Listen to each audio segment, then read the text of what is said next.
Waalaikumsalam warahmatullahi wabarakatuh. Kami dari kelompok 4 akan mempresentasikan tentang ekologi pertanian, di mana anggota kelompok kami yaitu Tri Uliana, Ali Muhtaro, Mutiara Aulia, Nadia Wulan Putri, Eka Fitriani Justania, Ayu Agustin, Afrida Riafika, dan Isnur Aisyah. Untuk penjelasan yang pertama akan dijelaskan oleh saya sendiri. Yang pertama yaitu judulnya peran pertanian organik dalam mewujudkan keberlanjutan lingkungan dan kesehatan masyarakat. Penulis Muhammad Arif Rahmansyah Siregar, tahun 2023. Tujuannya yaitu mengurangi penggunaan bahan kimia sintesis dan mempromosikan penggunaan sumber daya alam secara berkelanjutan. Hasil dari pembahasan, pertanian organik adalah sistem pertanian yang holistik yang mendukung dan mempercepat biodiversitas, siklus biologi dan aktivitas biologi tanah dan mengedepankan prinsip-prinsip pengelolaan bahan dan produksi pangan yang ramah lingkungan, mengurangi penggunaan pestisida sintesis, pupuk kimia, dan menggunakan sumber daya alam secara berkelanjutan. Penggunaan metode secara alami, pengomposan, rotasi tanaman, dan pengendalian hama organik membantu menjaga keseimbangan ekosistem dan keanekaragaman hayati. Manfaat dari pertanian organik yaitu mengurangi dampak negatif terhadap lingkungan, meningkatkan kualitas pangan, mempromosikan kesehatan masyarakat, dan mendukung keberlanjutan ekonomi lokal. Kesimpulannya yaitu pertanian organik memiliki peran penting dalam mewujudkan keberlanjutan lingkungan dan kesehatan masyarakat, di mana dalam pertanian organik prinsip-prinsip pengelolaan lahan dan produksi pangan yang ramah lingkungan diterapkan untuk mengurangi penggunaan bahan kimia sintetis dan mempromosikan penggunaan bahan sumber daya alam secara berkelanjutan. Pertanian organik memiliki potensi besar untuk mengurangi dampak negatif terhadap lingkungan dan meningkatkan kesehatan masyarakat. Namun, perlu adanya dukungan lebih lanjut dalam bentuk kebijakan dan regulasi yang mendukung pengembangan pertanian organik, serta edukasi dan pelatihan bagi petani untuk mengadopsi praktik-praktik organik dengan efektif. Selanjutnya, selanjutnya adalah jurnal kedua dengan judul mengembangkan potensi ekologi pertanian di desa berbasis masyarakat yang berkelanjutan dengan studi kasus di Desa Cikalong, Tasikmalaya, Jawa Barat. Tujuannya yaitu untuk mengeksplorasi lebih jauh respon masyarakat dalam merestorasi lahan pertanian secara konservatif dan berkelanjutan, terutama dalam mengelola dan memanfaatkan potensi ketersediaan air secara berkelanjutan.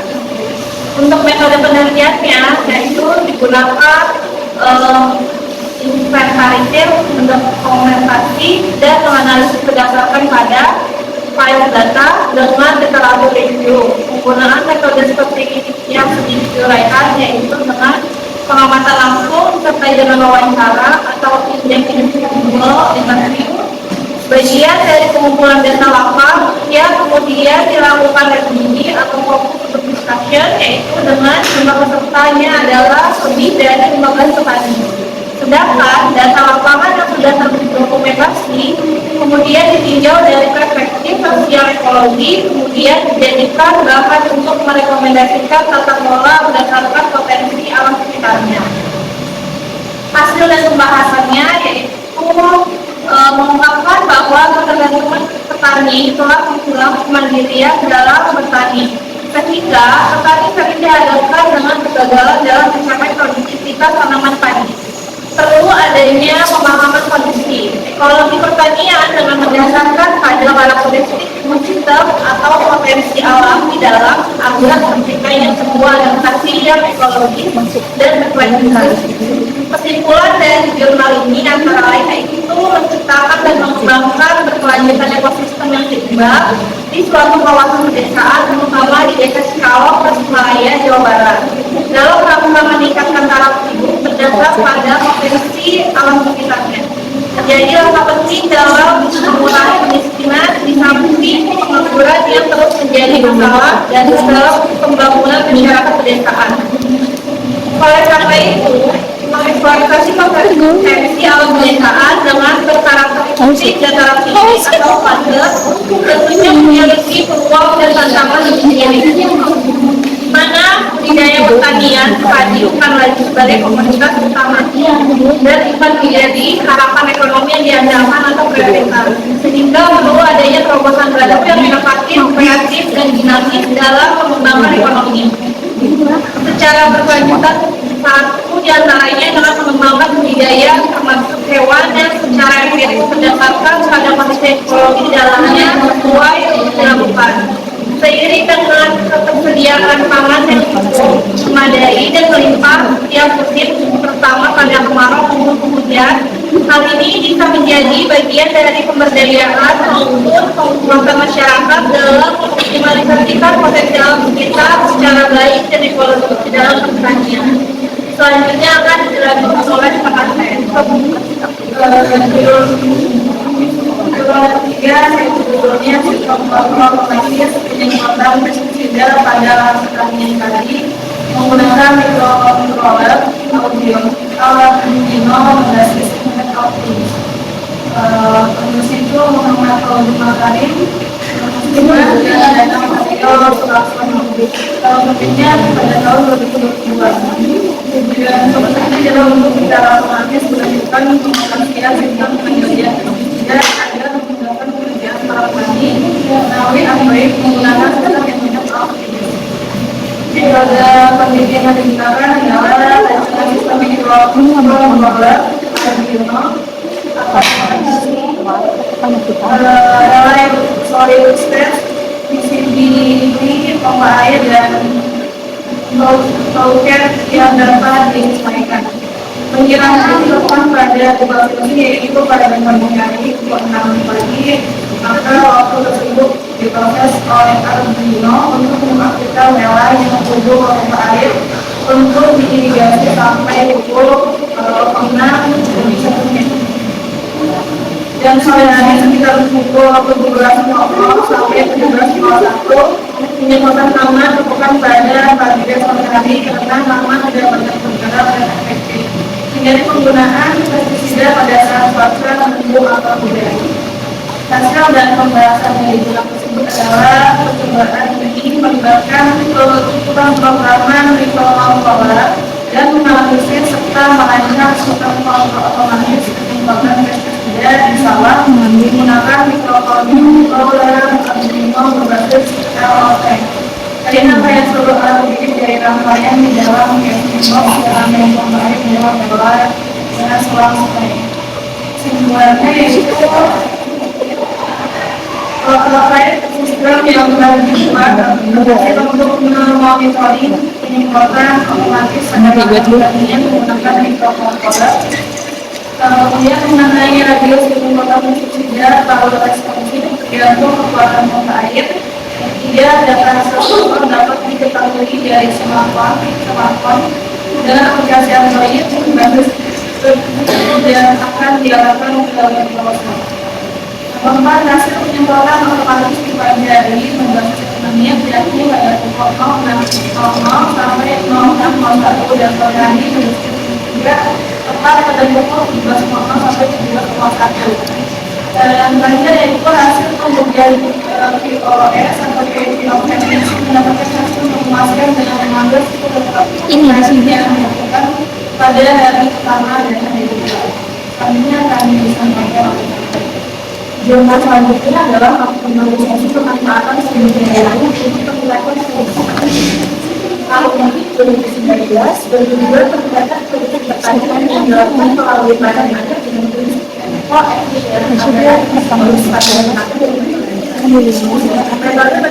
adalah pasokan air berorientasi atau hasil dari pembahasan atau dari infrastruktur air dan dari yang sore juga dibantu oleh Kementerian Pertanian. Kemudian mereka dalam waktu 2015 sampai 2019 menargetkan pembangunan 66 unit yaitu untuk ketahanan air dan ketahanan pangan. Secara keseluruhan saat ini terdapat 290 unit masih kuat mencukupi dari 11% layanan kali ini sesuai 1,2 juta hektare. Karena berarti Air itu yang kehidupan yang pertama itu akan salah sebagai tahun untuk optimalisasi sumber daya air diperlukan ketersediaan air sepanjang tahun dan berkelanjutan. Pengelolaan sumber daya air harus dilakukan secara menyeluruh dari BAS tersebut, baik berwater maupun rainwater, dan pengelolaan harus tetap dengan menerapkan konservasi lahan yang lainnya di hulu dan pendistribusian secara tepat mengatur. Optimalisasi penggunaan sumber daya air di pertanian bertujuan untuk meningkatkan kondisi pertanian dengan tetap memperhatikan kelestarian lingkungan seperti menjaga ekosistem Sumatera Barat, mengantisipasi kerusakan sumber daya air dan memanfaatkan secara efisien dan berkelanjutan. Kesimpulan dari program ini adalah optimalisasi sumber daya air dapat untuk meningkatkan kondisi pertanian pada lahan sawah, gambut dan lahan gambut untuk meningkatkan ketersediaan air dimulai dengan air atau water tersebut berupa embun dan parit diberikan groundwater yang digunakan untuk irigasi sumber air. Optimalisasi pemanfaatan sumber daya air merupakan target utama dari pengelolaan sumber daya air karena akan meneruskan produktivitas air yang akan meningkatkan perlindungan sumber daya air yang ada di BAS utamakan tapi harus dilakukan optimal tersebut. Jadi mulai hulu BAS sampai hilir untuk diberjubah pangan atau pertanian. Untuk kegiatan air tersedia untuk pertanian, salah satu alternatifnya adalah mengutamakan konsep keberlanjutan lingkungan dalam pemanfaatan sumber daya air, yaitu menerapkan konsep jurnal selanjutnya akan dilakukan yang selanjutnya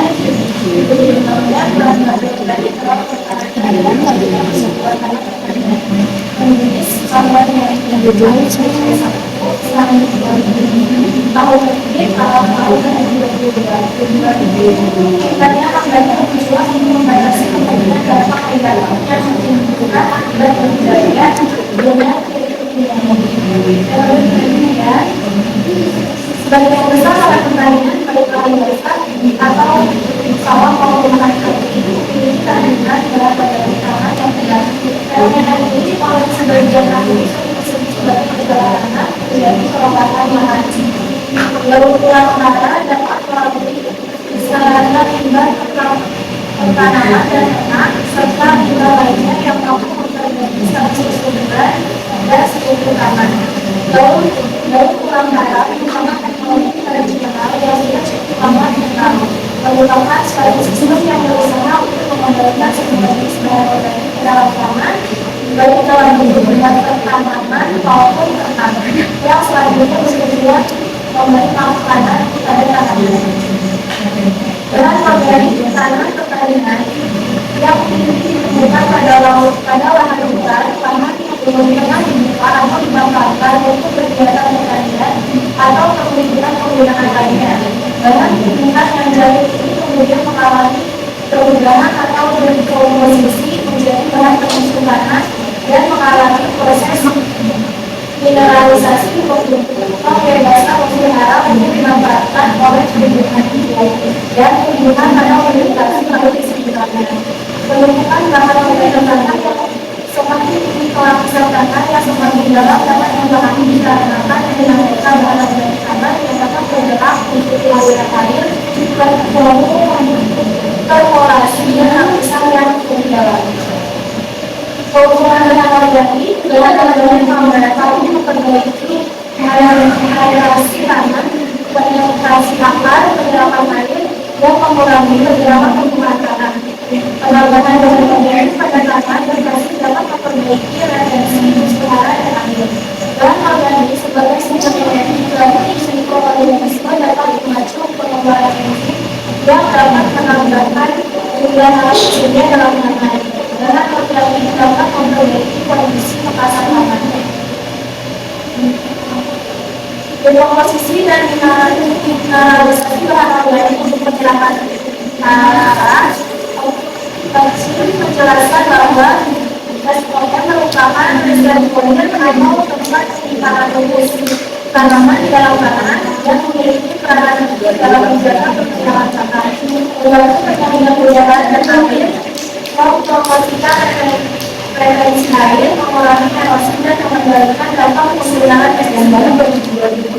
Hal ini disebabkan oleh penambahan bahan organik dalam ranah seperti harga orang kaya dapat memperbaiki sifat kesehatan dengan kata lain dapat memperbaiki kondisi dilaminasi dan realitasnya di dalam pemanfaatan bahan organik untuk memperbaiki pertumbuhan dan kondisi tanaman pada umumnya terjadi melalui pemberian bahan organik tanah, perbaikan kesediaan tanah, hingga yang kemudian menunjukkan pemberian dan penggunaan tanah yang menyangkut perbedaan sifat aman datang jauh dari hal ini berperan dalam meningkatkan ketahanan tanaman agar tidak tanah atau ubah, meningkatkan ketahanan terhadap serasa organisme yang daya tanah ekonomi berperan dalam menyusunkan klorofil sehingga jika tanaman itu kurang bertahan ini maka tanaman akan tampak dari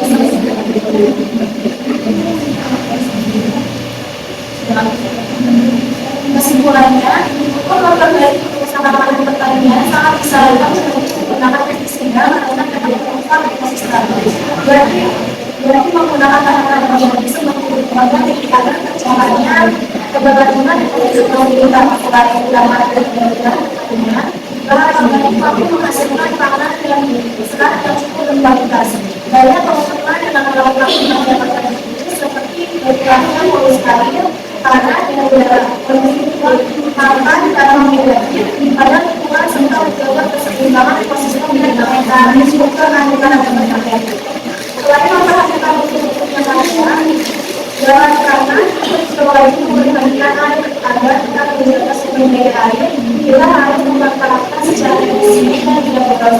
Seperti yang telah disebutkan beberapa cara mengoptimalkan air yang itu telah membuat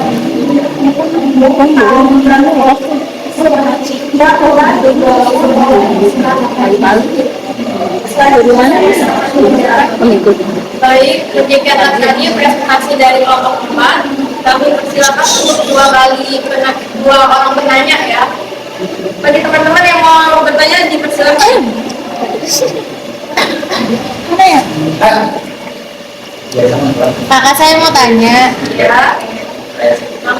Oh, namanya Ayu Lestari, mau tanya bagaimana praktik pertanian berkelanjutan dapat mendukung keberlanjutan lingkungan dan keberagaman hayati. Terima kasih. Bayarnya berapa? Oh, 202041500041.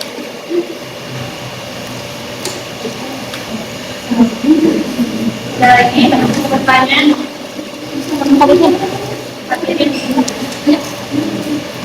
Oh ya.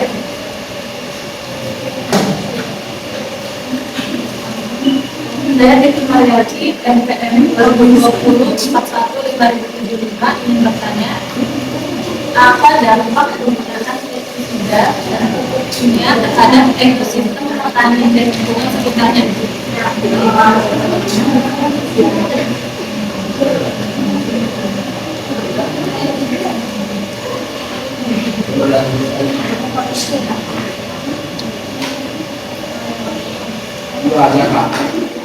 Wajah di mana aja?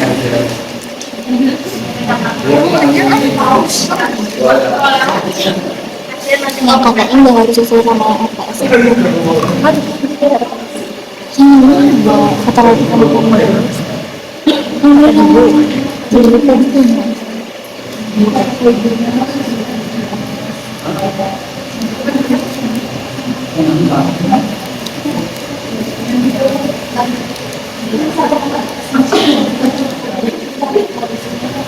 maksudnya setiap orang beda sekarang.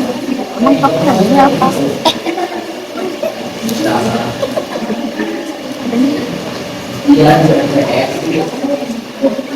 Iya. Oh.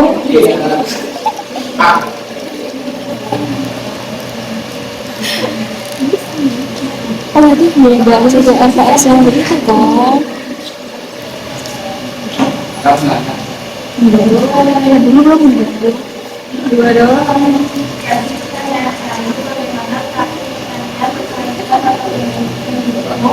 Sebenarnya tadi ada tapi katanya terkait besar dan beragam variasi itu ada daftar yang pertama, konsentrasi tanah dan air. Pertanyaan berlanjutan penerapan teknik teknis seperti penanaman untuk tanah, pengolahan air, dan penanaman tanaman untuk satu untuk mencegah erosi.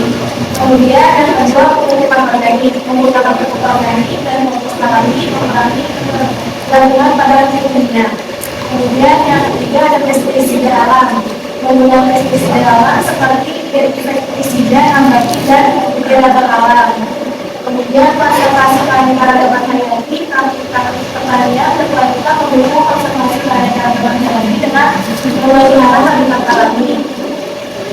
Yang kelima, agroforestry, kalau pertanian menggabungkan tanaman pertanian dengan pemohonan, membantu meningkatkan kesuburan tanah dan menyediakan tempat hidup bagi satwa liar. Kemudian diversifikasi tanaman, menanam berbagai jenis tanaman bukan hanya meningkatkan ketahanan pangan, tetapi juga mengurangi risiko terhadap hama dan penyakit tanaman.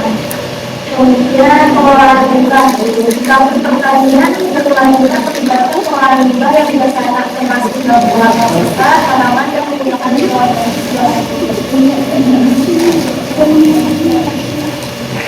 Penanganan berkelanjutan dapat merupakan penting dalam mendukung keberlangsungan lingkungan dan menjaga keberagaman hayati. Dan gimana Mbak Ibu? Ya, terima kasih. Sama-sama Ibu, terima kasih Mbak. Iya. Saya akan menjawab pertanyaan kedua dari Mbak Ibu. Pertanyaannya adalah apa dampak penggunaan pestisida dalam dunia terhadap program pertanian dan masukannya? Dampak pestisida itu ya. Dampak pestisida itu yang pertama penggunaan organisme target. Contohnya seperti pada alami, lomba dan selatan. Kedua, resistensi hama yang mengakibatkan kebutuhan akan oksigen yang lebih tinggi atau pestisida yang dibuat dengan yang sama. Ketiga, penyumbatan dan air ini dapat mengancam kesehatan tanah dan mengurangi kualitas air yang digunakan oleh manusia dan hewan. Yang keempat, penggunaan siklus makanan yang mengakibatkan ketidakseimbangan dan mengurangi keberagaman hayati. Kemudian selanjutnya dampak dari kimia, pertama yaitu eutrofikasi. Ini dapat memicu pertumbuhan alga berlebihan, mengurangi oksigen dalam air dan menyebabkan matinya oksigen air. Yang kedua yaitu asam tanah. Asam ini dapat membuat tanaman yang sensitif terhadap tingkat asam tinggi mungkin tidak tumbuh dengan baik. Kemudian itu penyumbang tanah dan air, mengurangi kehidupan akuatik dan lingkungan air. Yang keempat, kerusakan mikroorganisme tanah yang mengurangi kesehatan tanah dan menurunkannya dalam jangka panjang. Gimana Mbak Tudin? Iya Kak, makasih ya. Baik teman-teman, sudah tidak ada yang bertanya lagi ya? Baik, terima kasih untuk perhatiannya. Kami dari kelompok 4, mohon maaf apabila masih banyak kekurangan. Kami akhiri. Wassalamualaikum warahmatullahi wabarakatuh. Waalaikumsalam.